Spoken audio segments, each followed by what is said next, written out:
Fala galera, fazendo aqui um react a este excelente vídeo, que com certeza traz uma polêmica muito boa. Peço que ao final do vídeo deixe o seu comentário, fale aí o que você achou. Fica aí até o final do vídeo que vamos mostrar isso tudo com todos os detalhes. Mas antes, peço que deixe seu like, se inscreva no canal e aperte o sininho para não perder.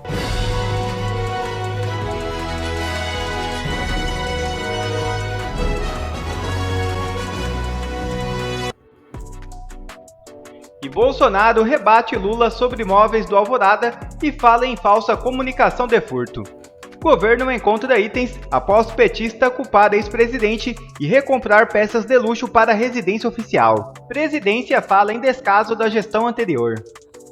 O ex-presidente Jair Bolsonaro disse nesta quarta-feira 20 que o presidente Lula fez falsa comunicação de furto, ao apontar que alguns móveis do Palácio da Alvorada estavam faltando após mudança da família Bolsonaro no final de 2022. Todos os móveis estavam no Alvorada. Lula incorreu de falsa comunicação de furto, disse Bolsonaro no X, antigo Twitter. Como revelou a Folha nesta quarta-feira 20, a Presidência da República encontrou todos os 261 bens do patrimônio do Alvorada, que estavam desaparecidos e que foram motivo de troca de farpas entre os casais presidenciais, Lula da Silva e Bolsonaro. O deputado federal Gustavo Gar ressalta a gravidade da guerra de desinformações que ocorre no Brasil. A informação nova que veio à tona hoje nos oferece um daqueles momentos únicos para mostrar a guerra de desinformação que existe no Brasil. Quando Lula ganhou as eleições, ele não foi para o Palácio da Alvorada, dizendo ele, móveis haviam sido roubados, desaparecidos, e outros estavam em péssimo estágio, em estado de degradação. E por isso ele teria que ficar no hotel 5 estrelas, com dinheiro pago do contribuinte durante 2 meses, para que pudesse fazer uma reforma e, através de compras sem licitação, comprasse novos móveis para o Palácio da Alvorada. Inclusive, a Janja queria comprar uma mesa de R$200 mil. A imprensa comprou essa ideia, andou dentro do Palácio da Alvorada com a Janja, falando que móveis e obras de arte haviam sumido. Lula chegou a insinuar que o Bolsonaro havia roubado os móveis e obras de arte. Sim, o Lula saiu de lá com 2 containers cheios de coisas que ninguém nunca quis acusá-lo de nada.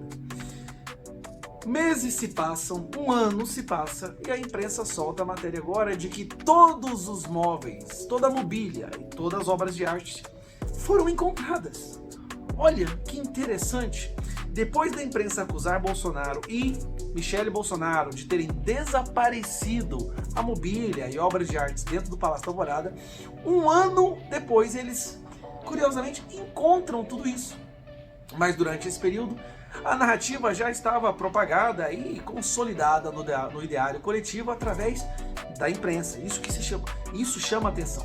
A imprensa pegou uma opinião da Janja e do Lula, aquele que deveria estar preso por roubo, por corrupção, e divulgou como se fosse um fato. Inclusive, até uma jornalista da Globo andou no Palácio da Alvorada e constatou que realmente estava faltando mobília, estavam faltando obras de arte. E de repente tudo é encontrado. E quem que estava escondendo? Lula e Janja. Esconderam mobília, esconderam obras de arte, acusaram Bolsonaro de roubo, foram lá gastar uma fortuna para comprar móveis sem licitação e 1 ano depois se descobre que na verdade tudo estava escondido. Por que essa nos dá uma oportunidade perfeita para explicar o que está acontecendo no Brasil? Todas as acusações que estão sendo levantadas contra Bolsonaro, sua esposa e toda a família dele, na verdade refletem para o acusador. Vamos lá, acusaram Bolsonaro no assassinato da Marielle. Descobrimos depois que quem matou Marielle fez o L. Acusaram Bolsonaro de destruir a Amazônia. Quem está destruindo a Amazônia agora é o governo do Lula. Acusaram Bolsonaro de genocídio dos Yanomamis. E agora quem está batendo recorde de morte de Yanomamis é o governo Lula. Inclusive eu fiz uma denúncia no Tribunal de Haia por genocídio dos Yanomamis nas mãos do Lula. Todas as acusações, orçamento secreto, sigilo bancário, sigilo no cartão, viagens internacionais, todas todas hoje nós sabemos, sem sombra de dúvida, que estão nas mãos da esquerda desse governo. Quais são as acusações que ainda não vieram à tona de quem realmente fez o quê? Bom, nós temos o 8 de janeiro, o tal golpe. Se essa moda, se esse padrão se consolida, em breve saberemos que quem tentou ou quem deu o golpe foi esse Lula, foi esse governo. Quem fez o 8 de janeiro, quem fabricou o 8 de janeiro, também foi esse governo. É um padrão que não erra. Tudo que eles alegam contra Bolsonaro são eles mesmos que fazem. E dessa vez esconderam peças de mobília e obras de arte para acusar Bolsonaro de um roubo. E agora a gente sabe que, na verdade, quem escondeu, quem sumiu com tudo isso, foi justamente esse governo. Então, esse vídeo é só para mostrar que esse padrão, ele é um padrão que não falha. Todas as vezes, o que acusam Bolsonaro são justamente essas pessoas que estão fazendo isso. Então, gravei esse vídeo só para deixar bem claro, porque todas as vezes é a mesma coisa. Um abraço. E Lula fala demais e inocenta Bolsonaro. Eduardo Bolsonaro deu declaração da tribuna da Câmara dos Deputados nesta quarta-feira. O colega deputado Gilberto Nascimento, Pompeu de Matos, né, deputados que engrandecem essa casa. Recentemente o Lula, após aí quase 2 anos de mandato, 1 ano e meio de mandato, fez finalmente a 5ª reunião ministerial. Mas tem hora de dá para entender, né? Para reunir 38 ministros, né, deve ser muito complicado. Ele poderia perfeitamente nessa reunião tratar de temas que atingem diretamente a sociedade brasileira, prezada Silvia Wayampi, como por exemplo o recorde na morte de índios Yanomamis, que eu vi muito artistas chorando, cantando Salve Amazônia, temos que salvar os índios do genocídio, e agora estão quietos. Ele poderia falar do recorde de desmatamento, do recorde de déficit histórico, né, público do ano passado, o recorde de ataque a judeus, o recorde a viagens ao exterior.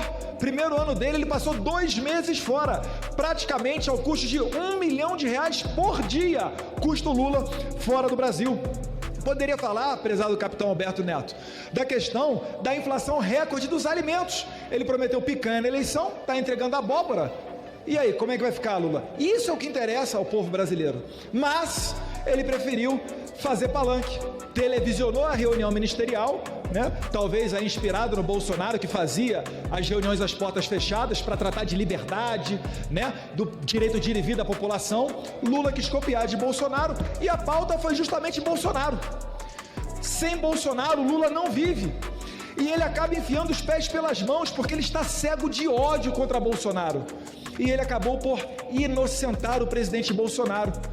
Ele achou que estava sendo pejorativo, acusando Bolsonaro de ser um covarde e etc., porque os comandantes de força estão falando que Bolsonaro queria, mas não conseguiu botar um golpe adiante. Bem, a gente sabe que não teve nada disso, mas na cabeça do Lula, ele acabou de falar que o Bolsonaro não foi adiante por falta de coragem, ou seja, ele nem começou os atos executórios de um pretenso golpe, que até agora o que está se falando é sobre estado de defesa e estado de sítio, que estão na Constituição. E se isso for golpe, né, a gente tem que voltar aqui aos tempos de Dilma Rousseff, que, né, não estou falando que Bolsonaro tramou estado de defesa ou estado de sítio, mas Dilma Rousseff, de acordo com a palavra de Vilas Boas, então comandante do Exército, antes do impeachment, ele falou que Dilma Rousseff consultou os chefes das Forças Armadas para ver se era possível implementar um estado de sítio ou estado de defesa. E eu não vi ninguém falar que a Dilma Rousseff é antidemocrática, né, porque esses dispositivos eles são constitucionais. Então, assim, senhor presidente, só nos resta aqui reconhecer que cada vez mais estamos próximos da profecia de Olavo de Carvalho, que em 2016 disse, abre aspas, quando Lula perceber que a rejeição popular veio para ficar e é totalmente irremediável, sua psicopatia regredirá para doença mental pura e simples, e ele se tornará fraco, inofensivo e incapaz de defender-se. Será um espetáculo deprimente, mas curativo. Então, dessa maneira, presidente, eu só tenho a agradecer ao Lula por ele próprio, da boca dele, ter inocentado o Bolsonaro de qualquer tentativa de golpe. É impossível que a gente pense que o presidente esperou sair da presidência da República quando não mais tivesse controle sobre as Forças Armadas e a partir dali tentasse fazer um golpe com senhoras, né, e pessoas de verde e amarelo sem nenhuma arma, que é justamente isso, finalizando, presidente, que aconteceu em 8 de janeiro. Nenhuma arma apreendida num domingo de janeiro de férias aqui em Brasília. Agora, é óbvio, foi uma manifestação que foi longe demais, a gente não concorda com isso. Mas dizer que Bolsonaro tentou um golpe e condenar senhorinhas a 16, 17 anos, Pelo amor de Deus, né, presidente? É por isso que a gente quer colocar adiante aqui a anistia e eu vou falar isso no próximo discurso. Muito obrigado. Senadores ficam insatisfeitos com resposta de diretor da PF e solicita à Comissão de Segurança Pública envio de documento à PF com 9 perguntas para saber se o jornalista português Sérgio Tavares foi detido por crime de opinião no dia 25 de fevereiro, quando aconteceu o ato pró-Bolsonaro na Avenida Paulista. Os parlamentares ficaram insatisfeitos com as respostas do diretor de Polícia Administrativa da instituição, o delegado Rodrigo de Melo Teixeira, e decidiram pedir ao presidente da Comissão de Segurança Pública do Senado, Sérgio Petecão, que envie à Polícia Federal um conjunto de 9 perguntas para então esclarecer o caso. Carlo Cauti, eu quero te ouvir, nós trazemos mais detalhes aí no site revistaoeste.com com todas as perguntas que foram enviadas aí por esse grupo de senadores, mas esse documento aí traz questionamentos como, por exemplo, qual declaração do jornalista português foi considerada uma ameaça à honra das autoridades? Os parlamentares também querem saber se todos os turistas que visitam o Brasil têm suas redes sociais monitoradas, a exemplo do que ocorreu aí com o jornalista Sérgio Tavares. Também se nas perguntas aí de natureza política, caso um turista faça críticas aos poderes constituídos do Brasil, se essa pessoa será impedida de entrar no país. Daí, então, a gente está exibindo na tela algumas perguntas que foram feitas aí à Polícia Federal, no caso do jornalista português. No entanto, aí não tem prazo, né? Não há prazo aí para a corporação responder a essas perguntas, a esses questionamentos dos senadores.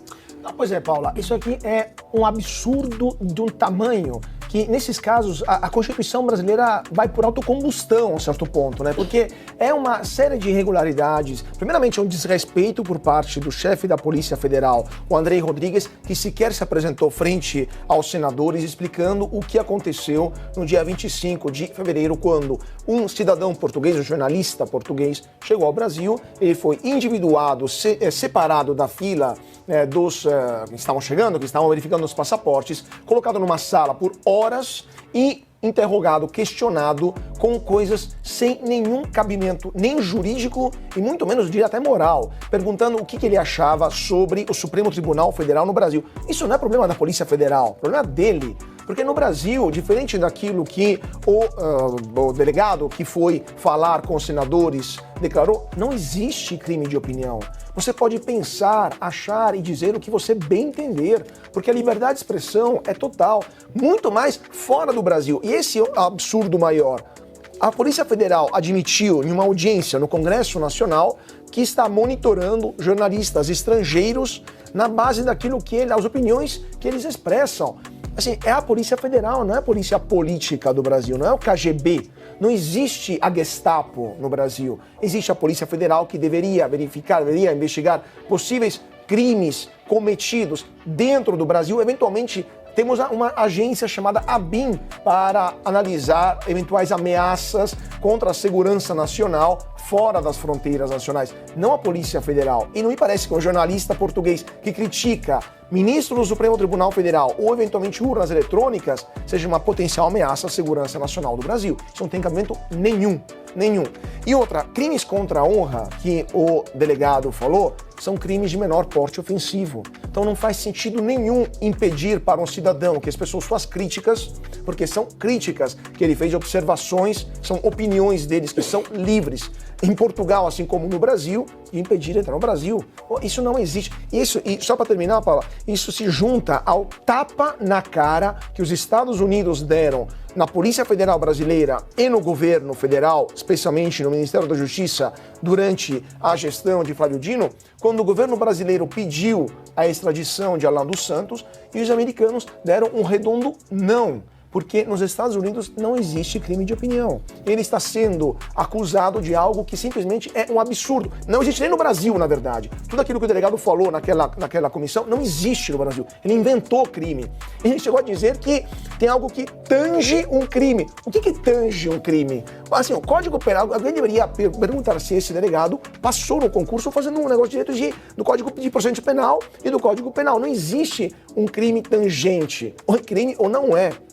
Então, terminando, o Brasil está se tornando uma ditadura por esses e outros pequenos, médios e grandes acontecimentos que mostram como o primeiro órgão a desrespeitar a Constituição e o Código Penal é a própria Polícia Federal. E me surpreendo como os senadores não vaiaram o delegado no momento que ele falou algo assim, porque é um absurdo de tamanha proporção que deveria ter sido contestado na hora, não com perguntas apresentadas depois, sem prazo para responder. Pois é, Silvio, como é que você avalia aí essa medida dos parlamentares de enviar essa lista aí com novas perguntas à Polícia Federal diante do fato de que ficaram realmente insatisfeitos com o que disse o delegado na comissão de ontem? Nós até comentamos aqui alguns trechos no programa. É absolutamente pertinente, Paula, absolutamente pertinente. Os parlamentares estão cumprindo a sua prerrogativa, o seu papel, porém, provavelmente a Polícia Federal vai dar de ombros. Agora, eu queria pegar um aspecto que o Carlos acabou de trazer aqui, sobre aquilo que beira o crime, que tange. Queria pedir para a nossa produção colocar na tela um tweet publicado pelo advogado constitucionalista, especialista em liberdade de expressão, o André Marcília. E ele diz: ontem repercutiu muito que na audiência do Senado admitiu-se que o jornalista português Sérgio Tavares vinha sendo monitorado em suas redes pela polícia. Mas há outro ponto que considero igualmente grave, e aqui a gente deve chamar a atenção. Foi dito que as manifestações monitoradas beiram o aspecto criminal, flertam com a criminalidade. Crime não tem beira, nem faz flerte. Se no entendimento da polícia ficou na beira, no flerte, então não houve crime e ele não deveria ter sido detido no aeroporto. E ponto final. Isso mostra que houve uma atitude arbitrária por parte da Polícia Federal, porque o jornalista português é alguém que se manifesta nas redes sociais a favor do espectro da direita, do conservadorismo, do liberalismo, acompanha os passos do presidente Jair Bolsonaro e, sobretudo, acompanha o que está acontecendo no Brasil. E aí vou utilizar a expressão do delegado, no que tange a liberdade. Porque o que nós estamos vivendo na democracia relativa do consórcio de governo do Supremo Tribunal Federal e do Palácio do Planalto é o cerceamento de liberdades individuais, de direito de expressão, e aqui incluo as redes sociais, porque à luz do hoje as redes sociais cumprem parte do papel que as ruas cumpriram no passado. E estamos falando inclusive de ruas também, porque foi a manifestação na Avenida Paulista. Então, para finalizar, vou relembrar aquilo que tenho repetido. Sempre que a polícia é utilizada de forma política, uma polícia política, para perseguir um CPF, sempre que a mão pesada do Estado é utilizada contra um CPF, e seja esse CPF de quem for, nós não estamos falando de democracia. Nós estamos falando de outro regime. E todo mundo conhece bem o nome. Lira acusa a PF de preferir ações midiáticas e falha ao comandar crime organizado. É isso mesmo. Durante um evento com líderes empresariais e parlamentares em Brasília, o presidente da Câmara, Arthur Lira, destacou a necessidade de uma estratégia mais robusta e integrada entre as forças de segurança para enfrentar o crime organizado no Brasil. Lira apontou a Polícia Federal e outras instituições por desviarem o foco para operações de maior visibilidade midiática em detrimento de ações mais complexas contra o tráfico de armas, drogas e seres humanos. A batalha contra os criminosos no país falha em sua eficácia. É preciso uma resposta do Estado que vá além do apelo midiático, afirmou Lira, ressaltando que ninguém quer trocar tiro com bandido. O cara quer ação que dê mídia. Lira defendeu a urgência na comunicação e cooperação entre as diversas esferas policiais, civil, militar, federal, Força Nacional e as Forças Armadas, para fortalecer o combate ao crime. Essa declaração ocorreu após o empresário Luiz Henrique Guimarães apontar a segurança pública como principal entrave para investimentos no Brasil, mais até do que a reforma tributária ou regulação. E Luciano Bivar é afastado da presidência do União Brasil. Cacique teria incendiado a casa do vice-presidente da sigla e também da tesoureira. Nesta quarta-feira 20, o Diretório Executivo do União Brasil decidiu por 11 votos a 5 pelo afastamento provisório do então presidente da sigla, o deputado federal Luciano Bivar. Em seu lugar, assume o então vice-presidente da legenda, Antônio Rueda. Bivar terá 5 dias para formalizar uma defesa. O processo transcorrerá por 60 dias no Conselho de Ética da União Brasil, quando haverá uma definição sobre sua expulsão ou não do partido. Quer ver mais conteúdos como esse? Então inscreva-se agora mesmo no canal e ative o sininho das notificações. Assim você não perde mais nenhum conteúdo que é postado aqui no canal. E também já deixe o seu like para o YouTube ajudar a divulgar o nosso trabalho. Fico por aqui e que Deus abençoe a todos. Brasil acima de tudo e Deus acima de todos.